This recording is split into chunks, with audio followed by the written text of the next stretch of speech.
Aries, we're gonna do a reading. I'm gonna do a reading. You do what you do. I'm not your mom. A little different today. We're also gonna be doing a different deck. We're gonna be stepping into a different energy. I want you to think strong. I'm not thinking strong as in like, yeah, I'm strong. I'm thinking firm. I'm thinking muscle. I'm thinking firm and not muscular. I'm thinking energetic firmness. I'm thinking, I don't jiggle when I walk, not that there's a problem with that, but I don't jiggle when I walk. I step with confidence. I think that, I don't, I'm fluid in my movements, but also in a way that holds weight. I'm thinking waves crashing. I'm thinking tsunamis. I'm thinking hurricanes. I'm thinking big, strong energy, but not in negativity where it is I'm strong because I have to be, but confidently strong. Okay?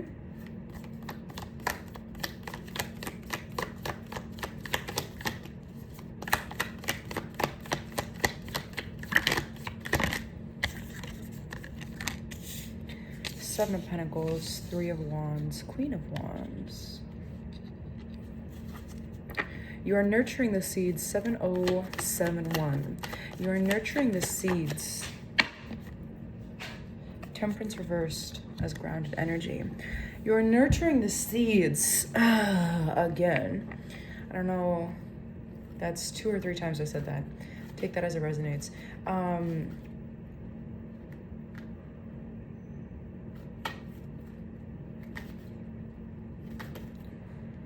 You're nurturing the seeds of self. You're recognizing where you want to be and how you want to be there. There's this energy of, yes, I want a job, but I want a job that's not going to stress me. Yes, I want a house, but I want a house that isn't going to break down every 2 weeks. Yes, I want a relationship, but I want a healthy relationship. You're seeing not only what you want, but how you want to feel when you're there. If you're seeing desire come into your life, you're recognizing in what capacity do I want to have this? I'm heavily thinking like career, and like I don't just want a job. I want a stable job that doesn't stress me, that honors my hours, that offers me time off if that's what you need. Like something where your intention is balanced in this.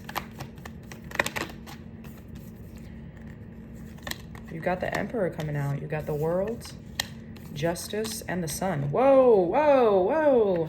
We also have my other deck here, and the World came up. Where is she? The World came up at the bottom of the deck here too. So we're gonna be using multiple decks today, just so you're aware. The Emperor, the World, Justice, and the Sun. Whoa. Whew. Whew. You're coming full circle. You finally realize this is, again, I feel like I've been reading for the Emperor for quite some time now. But to each their own. I just read the energy as it comes in. The Emperor is feeling like they're finally coming full circle. They're getting the justice that they want, that they deserve, and that they're intent against or intent for. So really balancing the idea of ego, of desire, of intention, of physical, mental, of the masculine and feminine, the justice between how you're showing up and how you want to show up, and not saying like I want to show up in a car, like I want to show up confidently, I want to show up at peace, like how you want to show up, and you're recognizing with the Emperor and the Sun that this is within you, like this is you. Also, it looks like he's sitting on a planet. I don't know if what the red planet is. But look into that. Maybe that has some significance, either if you're into astrology, There is a lot of red here. The Three of Wands, the Queen of Wands, and the Emperor are all red, with Temperance being red as well. So you're healing your root chakra. You're like, I'm safe to be able to want what I want. We're going to switch the deck up a little bit, get a couple more cards, and then I feel like I want to do some Oracle today. If we're going to have some time for this. Yeah, we definitely have some time.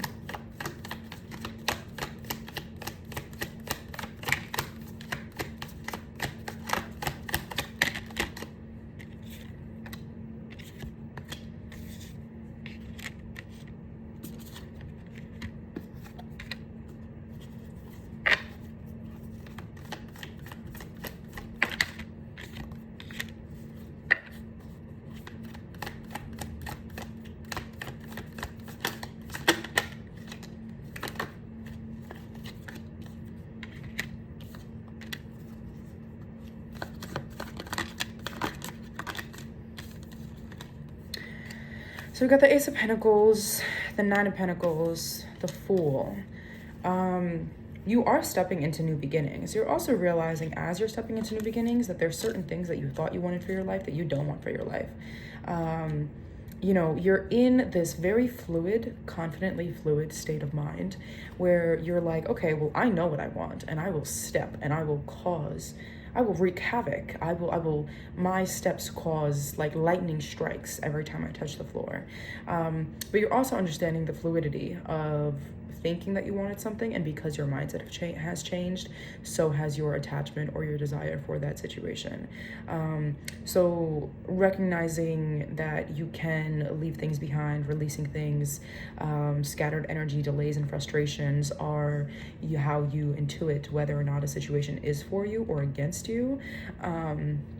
Because as you're building, as you're having these new beginnings, this financial independence, these abundance, these manifestations, opportunity, pleasure, adventure, you're also recognizing that there's conflicts, that there's self-centered, jealous, smothering energy where you have to transition and move on, releasing baggage, letting that go, and then understanding that how you recognize if something is for you or not is the scattered energy, the delays, the frustration, the anger.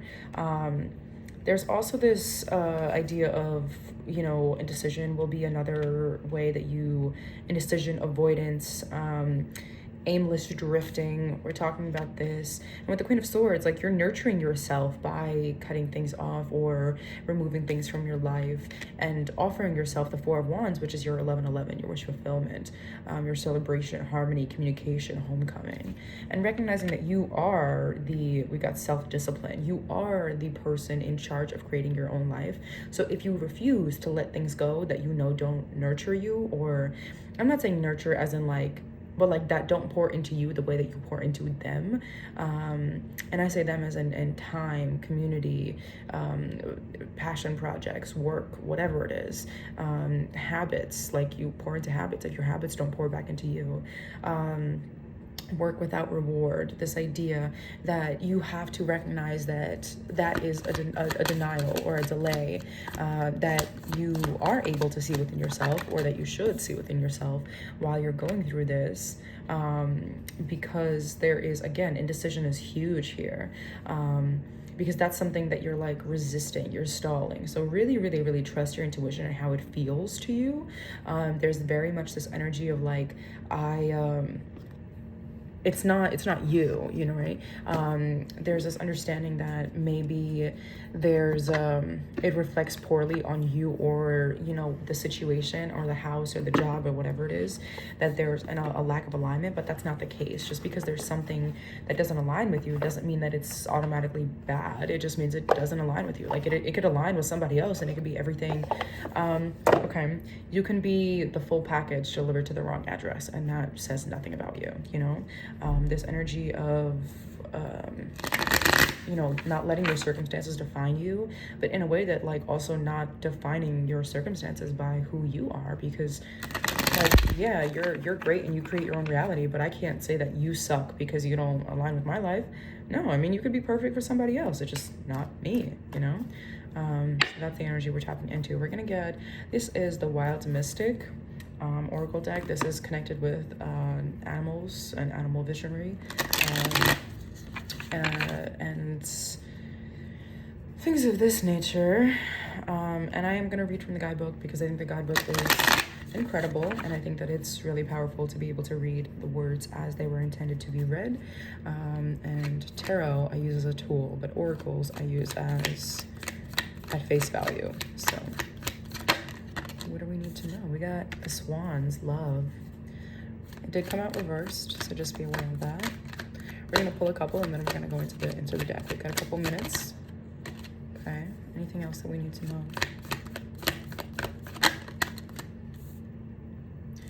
Love and intention both coming out reversed. We got the Swan and the Jellyfish.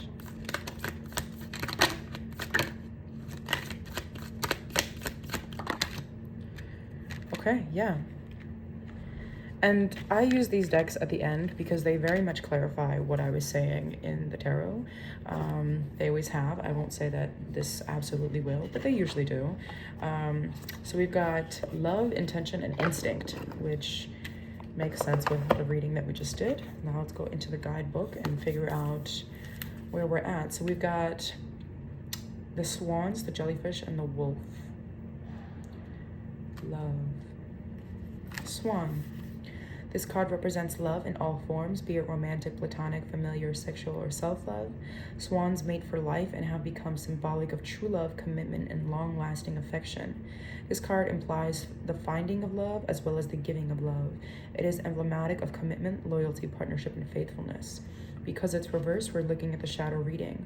Folklore and mythology revolving around swan maidens exist all over the world, associating the swan with marriage, love, and romance. However, many of these stories end with tragedy or begin with entrapment. A shadow reading of the Swan card may represent dangers of codependence and losing the self when one is in a relationship. It may also represent a destructive relationship from which one needs to escape. So I did feel very heavily with this idea of letting go, that community, and I don't know if that's, I say community as in like company, right? So if it's something that's romantic, again, romantic, platonic, familiar, sexual, or self-love, that there is people around you that you are either codependent of or that you are not yourself when you're with them. And I say that you literally, like, you can feel yourself be somebody different when you're with them. And whether that's, because the way that I'm seeing it is like they keep you trapped from growth, from maturity, and this idea of you can be who you were with them and that you can't be who you are now with them. So we've got the water element, attracting love, blessing a union, self-love and confidence, and this idea of making sure that there's not a codependence of I don't need you, but I want you. And whether that's, again, company, friendship, love, family, whatever it is, self-love. Intention with this, what is this? Jellyfish. I don't know why all of a sudden that escaped from my mind. Okay, we are in the water element. Here we go. Jellyfish, intention. The card represents intention and psychological sensitivity. The jellyfish is near translucent and undulating and streaming, mimicking the water. Despite seeming to move with the ocean, jellyfish have intent and purpose, propelling themselves and creating small vortexes in their wake. While the salmon card projects the idea of swimming against the current, the jellyfish encourages you to work with the current to find your way. It's a card of going with the flow and trusting the process. Setting your intention is the first step. Trusting in the universe and the path it has set for you is the second. So we've got the shadow reading. I want to mention something before I do that. This energy of when we began, of like you're nurturing yourself and realizing what you want and how you want to be there. I feel like there are things that you're releasing that you, for example, and I will use this as an example because I was talking about company, right? Of like you go to work and you enjoy work and it makes you show up in a certain light, but you can't talk to your friends or your family about it because they keep you limited. So as you're trying to move forward, there's something that's pushing you back and you're wondering what it is. You think it's work, but it's not. It's something external from work that is affecting your work. Shadow reading. The outstretched, translucent arms of the jellyfish are difficult to prey, difficult for prey to see until it's too late. The shadow reading of this card tells us to be careful of hidden dangers and use our intuition to find safer waters. If we cannot find safer waters, we might need to work on making the waters around us safe so that we may swim without fear. What did I just say? But there is this energy of like attachment, and even if it's not you, of other people not wanting to lose you, and doing so in a way that limits you, that hinders you. And then we've got the wolf, instinct. This card represents instinct and trusting your own animal self. It is a reminder that humans are grounded in the natural world and should respect our senses and gut reactions. The wolf is an integral creature in many North American indigenous cultures. The observation of the wolf as a wanderer made them synonymous with pathfinding and trailblazing. The wolf card may symbolize following your instincts and finding your own path through the wilderness. Again, all of these are shadow reading, which doesn't mean bad, it just means unbalanced.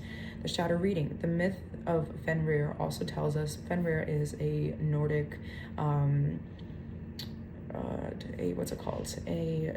Nordic folklore because these are my, I'm so sorry, I feel called to show you because I do have a visual representation and I am a visual learner. And I feel called to kind of show you this card. Fenrir was bound by chains of gold because he was too strong, and he was meant to, I think, like eat someone's head, something of those lines. I would look into the mythology if you feel called to it. Where is he? Tell me it's going to be the last card. The last three. This is Fenrir. And he was bound because people feared his power, and he was a very integral part of the story of Ragnarok, which is like the end of the world, basically. And because he had the power to really like end it, the gods bound him, or the giants bound him. I don't know. Correct me where I'm wrong. But there's this element of people seeing you too big for them, and binding you in fear that you will, either destroy them or recognize them. Instinct, I'm recognizing the idea of, recognizing your worth, and then attacking them because you see how long people have been really, and I say attacking you because the way that I'm seeing it is that you might be a person that limiting you, like if someone is intentionally trying to manipulate you to be limited, that's an attack towards you because you should want me to be at my best. So that's the idea I'm getting, is this energy of like, you bound me because you knew that if I knew, I would not be around you, or I would destroy you. The myth of Fenrir also tells us that one day the great wolf will break free from his chains and swallow everything in his path during the final days of Ragnarok. The shadow reading of the wolf card is warning against suppressing our instincts and keeping our emotions bottled up lest they explode. Connecting with the natural world, seeing through deception and manipulation, choosing a path in life.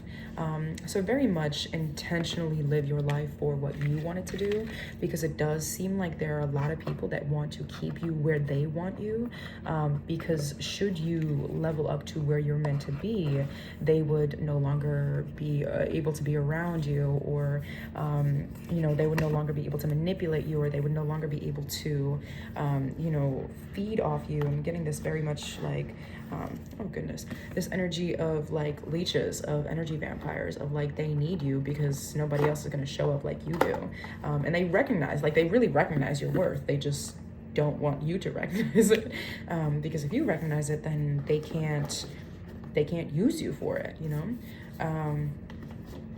So yeah, very much so. Recognize the things, how you want to live your life, and in what way. Again, recognizing, do I want peace? Do I want to fight? Do I want, and that's fine if that's what you want, but recognize intention, recognize instinct, recognize intuition. Is this something that I want to be doing? Does this feel right to me? Again, indecision. What are the words that we have here? Impulsiveness, indecision. Let's see. Oh, these are reversed. Cool.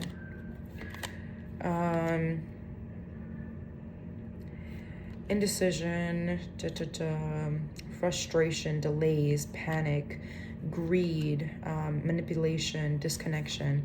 These are all things that you will physically feel, again, coming into that instinct, that will confirm or deny if something is for you. And I say for you because once you set the intention, the universe will work immediately to make that happen for you. And remember that sometimes it's not that the work is the problem, it's the fact that your life outside of work makes it harder for you to show up for work because of the energy that is being drained from you.